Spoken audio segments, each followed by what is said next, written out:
Hey guys, gals, I did a video yesterday with the iPhone 6 Plus touch disease and realized when I was done that I didn't have the voice meter software open. So I made a video but didn't have any audio.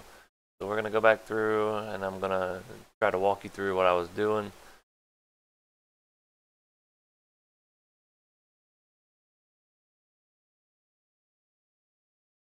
So if you twisted the phone a little bit, it would definitely flicker. The customer said that he would get the little white bar at the top flickering with him not really doing anything. The touch would stop. It was bowed. The phone housing was bowed in the normal spot right around the home button and up, or not home button, the power button and volume button area. And then, so basically, had all the signs of touch disease, and that's pretty much why. Because the guy, his dad, drove all the way down here from a town called Anderson, which was about 45 minutes away. And not only did he stay for me to do it, uh, stayed for me to do it. So it was kind of putting pressure on me, but we got it done. So this was just me. I already kind of skipped through here, trying to make it a quicker video. Uh, Taking off all the stuff out of the housing, and basically in the beginning, the first thing you need to do for a 6 Plus, if you're going to do the opposite side where the um, Touch IC Meson is, you need to scratch off that overfill on the top side or you're going to float components. And if you don't scratch off the black stuff on the top, you're more than likely definitely going to float them, and at least some portion of it. And then you got to go figure out why something along the lines of proximity sensor isn't working or the front camera is not working. What you should do is put your hot air gun, put it about 200 degrees Celsius and your airflow about 55 to 65%. That way you're not melting solder, but it's hot enough to help you scratch off the black crap. And possibly we'll get started here. Alright. This does take a little bit of time, and it's definitely a boring, tedious part, but can't stress it enough. You definitely need to do it. And if you're doing some other component on the opposite side, you probably still want to do it.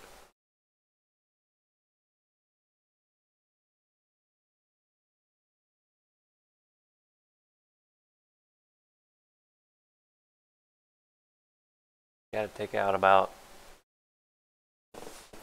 let's say about a quarter size area.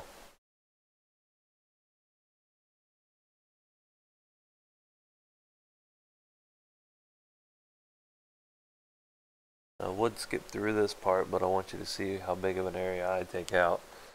There's probably some of you that think I'm taking out too much of it and I'm just worrying too much, but I'd rather be safe than sorry. And at the end of this, everything on the gentleman's phone worked, and I didn't have to do anything extra. So, in my opinion, worth it to do it.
If you hear me yawning, it's because I've been up all night, and now it's 8 o'clock in the morning, and I've already been up since 6:30. and I'm tired. Gotta go to my son's first fall ball baseball game here at 10 o'clock. But I wanted to try to sneak in and get this audio in on this video so I could get it rendered and get it up to you guys.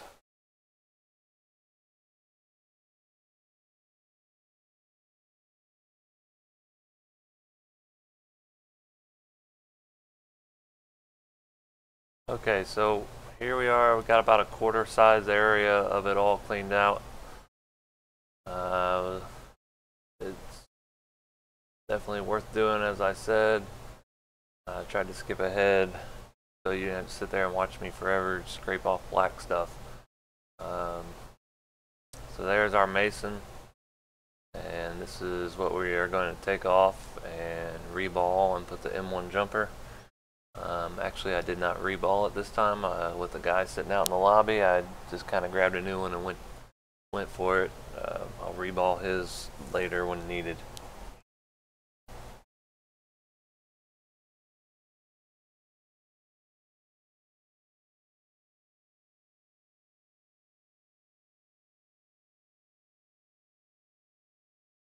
Alright, so if we go to ZXW tool, I'm just pointing out where Meson and Cumulus are, which are the touch IC lines, chips, ICs that we need. But we're only going to reball Meson and put the M1 jumper in because everybody knows that's what it is on the 6 Plus. So we're going to put our copper shims on the sides to reduce heat on our board.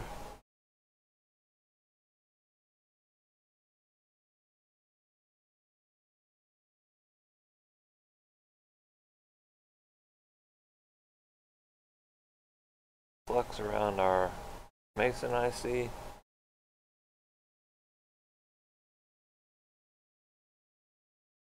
At this point, A1's in the top left-hand corner, and M1 is in the bottom left-hand corner.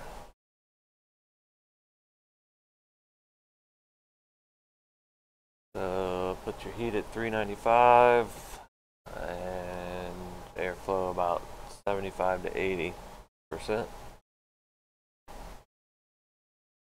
Meson's pretty easy to grab with no components on top or bottom here. Makes it nice for not washing the board as you lift it up and moving everything.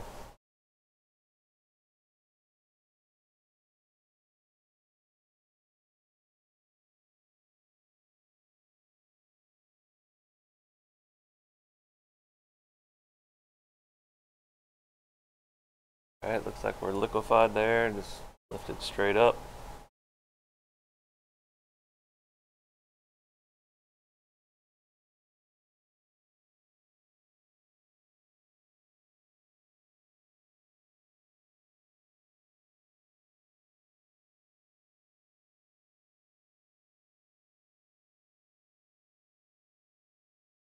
Alright, now M1 is in the bottom right hand corner and A1's in the bottom left hand corner. And we're going to put our shims back on and clean off the solder on our pads using Justin's method with the ceramic tweezers and the solder wick. So you heat up your solder wick a little bit.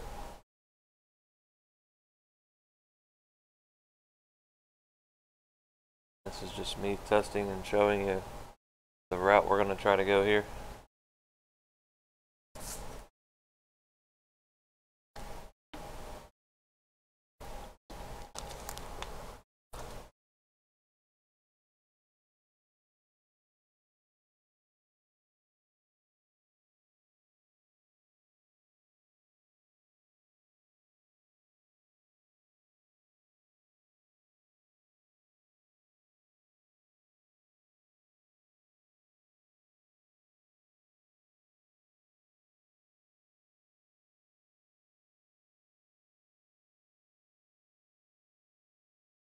Okay, so I am heating up the braid a little bit first.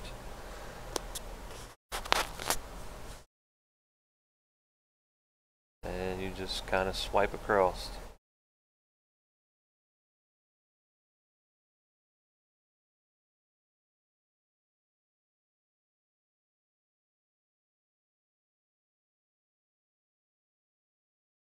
And it's good to remove the heat. You don't want to just keep blasting it all at once.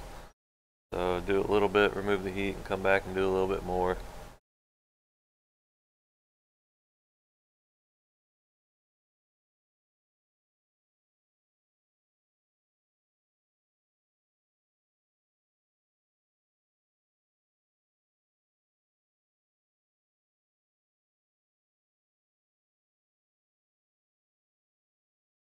Adding some more flux. It does dry out really quick when you're doing this.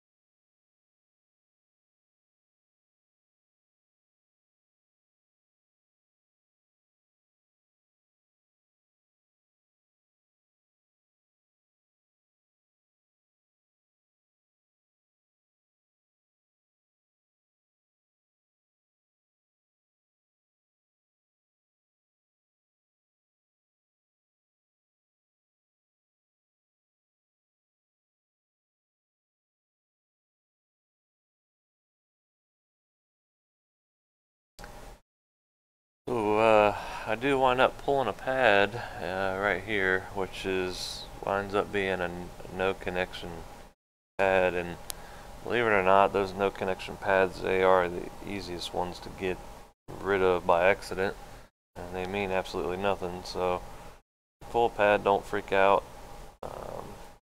especially if it's on the outside. You can always run a jumper usually, but nobody wants to do that. So this is, in my opinion, the less abrasive way to attack cleaning off your pads.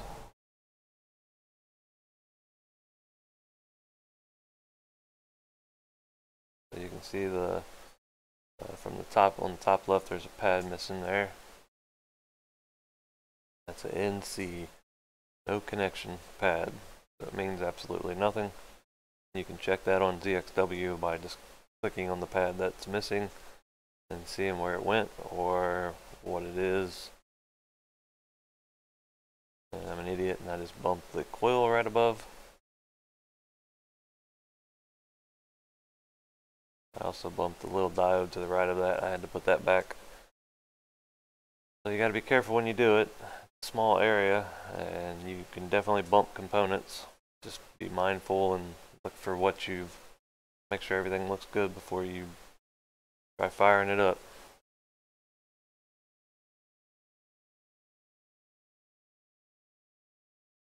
Alright, so you can see the diode I bumped. I'm pretty sure I cut it out of this video. Save time, I put it back.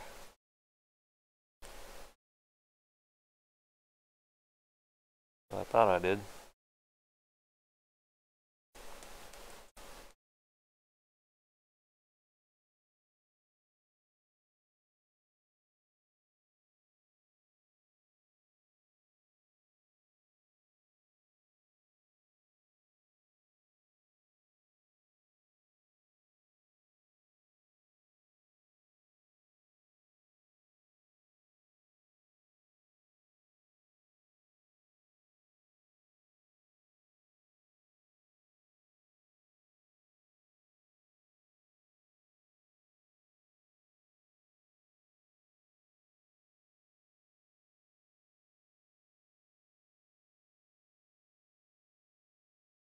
This is where I'm checking to see what type of connection that is that I pulled, and then when it's blue like that, it means no connection.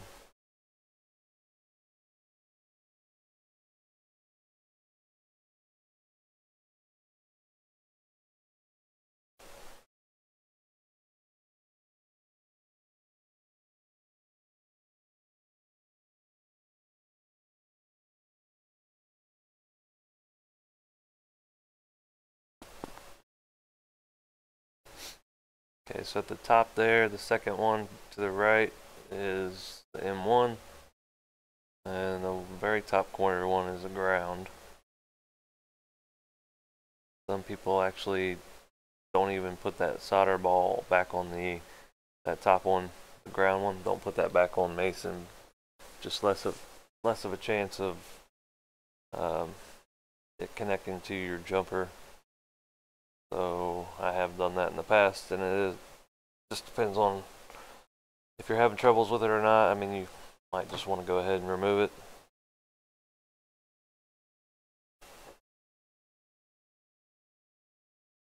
So what we need to do is get a new blade. This is me showing you where M1 is.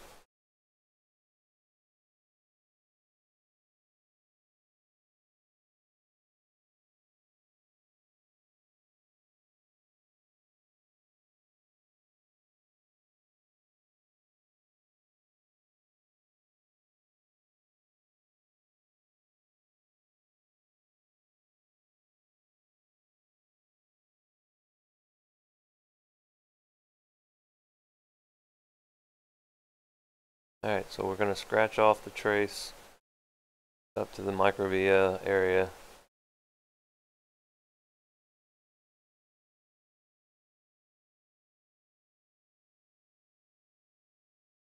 We're just scratching off the top layer so you can see the copper trace.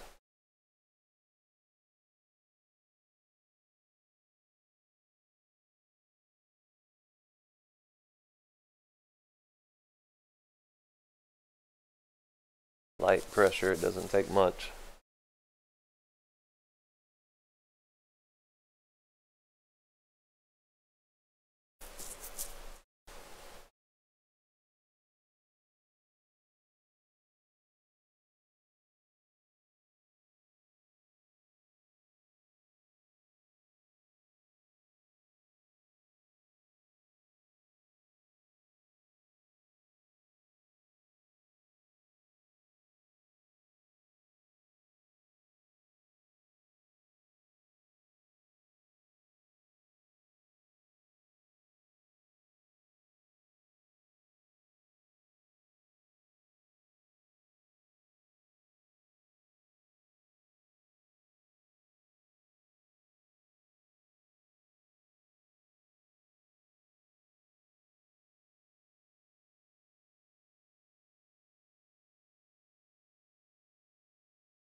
Okay, so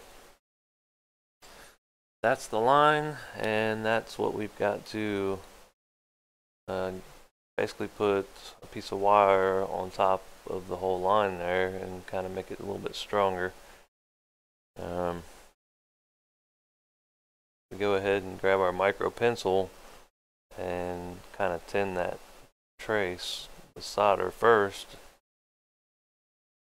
The easier way to do it, in my opinion. We're putting some flux on, getting my micro pencil.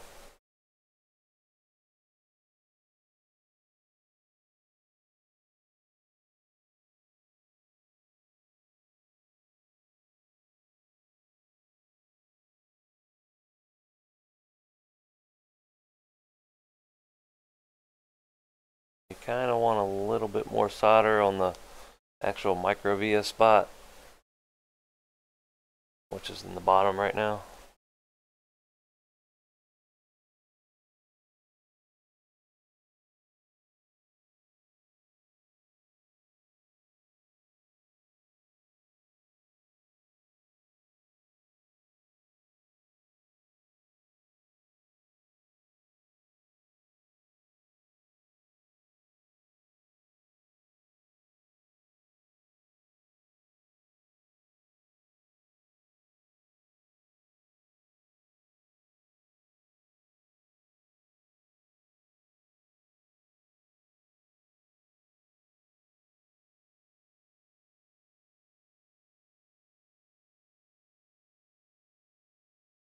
I wish I wasn't so tedious with this crap and It was already good enough probably 5 minutes ago. So we need to grab our jumper wire, which is the super thin stuff.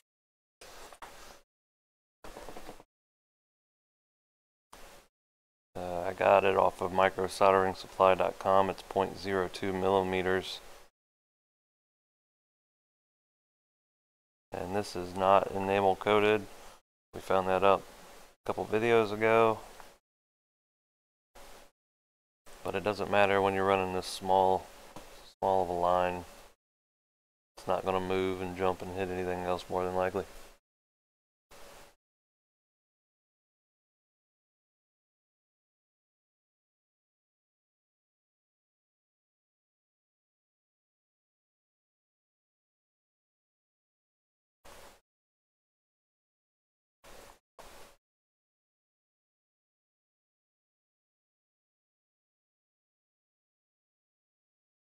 Okay, so I got a little piece cut off. I've got it in the ceramic tweezers that kind of hold themselves together, so I don't have to put any pressure on my tweezers while I'm doing this and worry about it moving.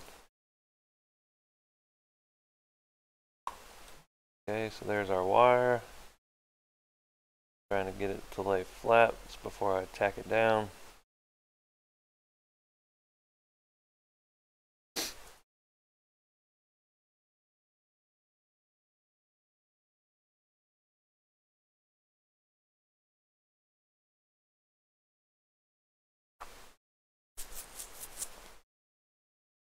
Okay, just trying to form it.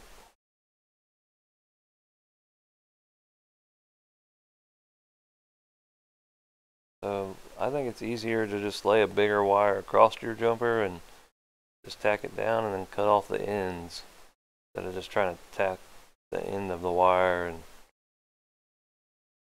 then cut off the only other side. But do whatever you want, whatever's easier for you, but I think it's easier just to kind of do it this way.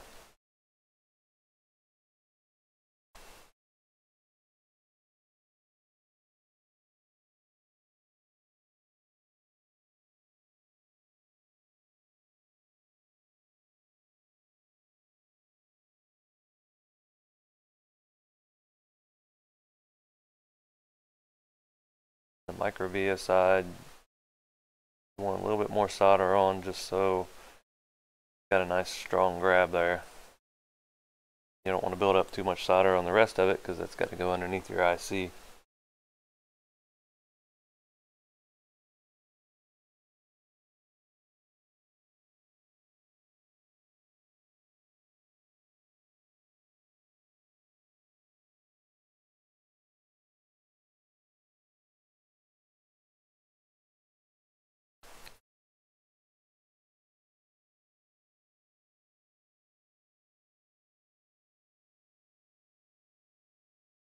Okay, so we removed the left side.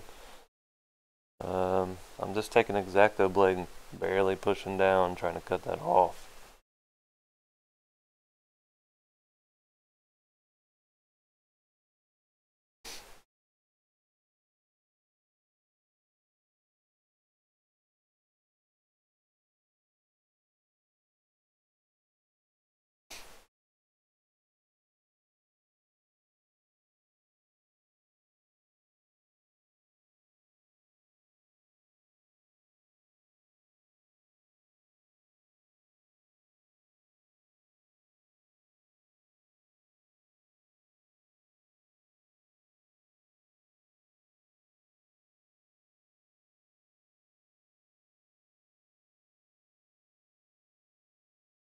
So it's not 100% on the trace like I wanted it to be, so right now we're going to try to form it up a little bit.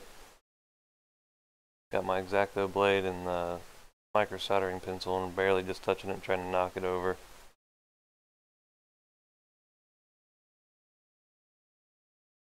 Doesn't take much heat to get it loose, so you barely got to touch it.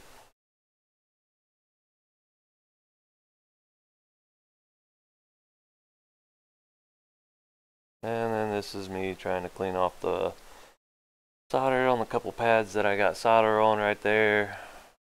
Trying to make them flat like the rest of them.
Alright, so now I'm just trying to get the solder off those pads a little bit better that I got solder on next to it. Just grab some wick real fast, and it doesn't take much. These come off real easy. It's just in and out, getting the rest of it off.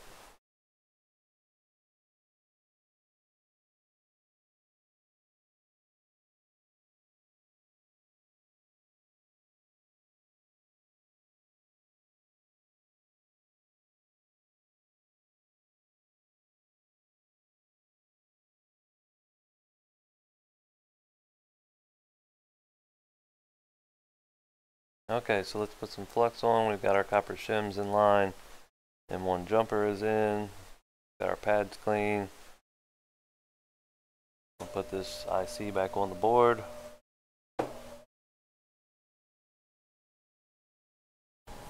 So right now A1's in the top right hand corner, M1's in the top left hand corner.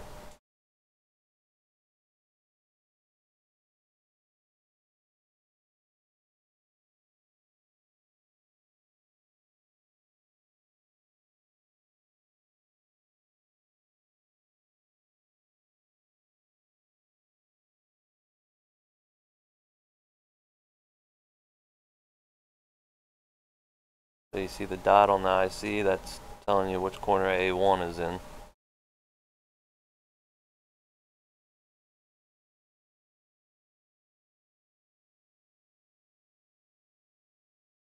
If you're having troubles aligning and you want to make 100% sure that your rows are in, in the right area, you should flip the IC over and put it next to your pads, and then kind of just keep track of where the bottom of the chip is next to the other components, so you know when you flip it back over it should be in the same general area. So our line on the right hand side is, if you look at the cap right above it, you can just, if you were to flip it over, you would know where that line needs to meet that cap. So when you flip it back over, you know to make it in that same general area before you start. Okay, so got our shims on, got our heat at about 395, air about 70%. Got my X-Acto blade in my right hand and the hot air gun in my left. We're heating it up, and I'm getting ready to nudge it on the right hand side once I realize that it's been liquefied and it's been connected. If you're going to try to make small adjustments, do it without the heat on it.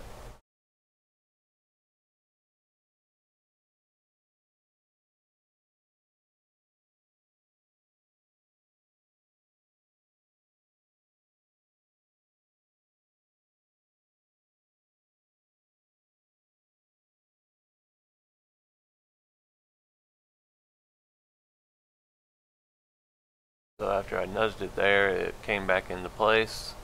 So we know we're pretty good. And basically I skip ahead here and got the motherboard ready, going to plug things in, and we're going to give it a test.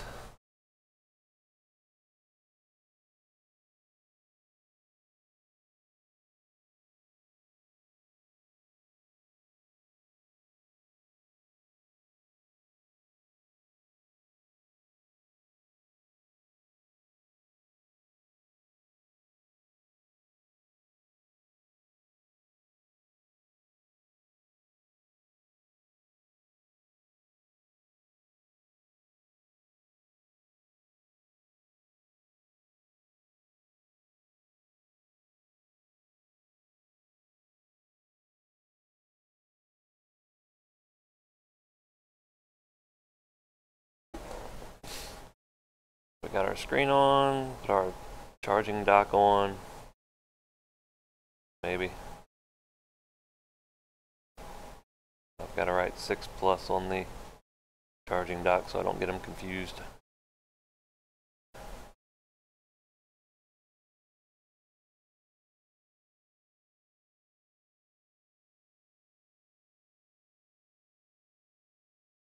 And there's the iFixit battery. It says 6 plus at the top.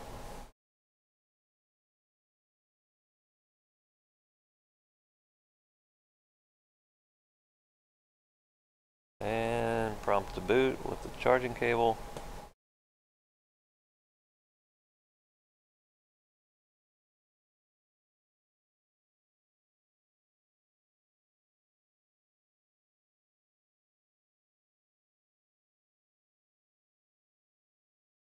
That's pretty much it. Like I said, I'm sorry that the audio wasn't recorded and I had to come back and talk over the video, not while I was doing it. So crap happens, especially when you're in a rush and you got the customer out in the lobby sitting there waiting for you to do a touch IC repair.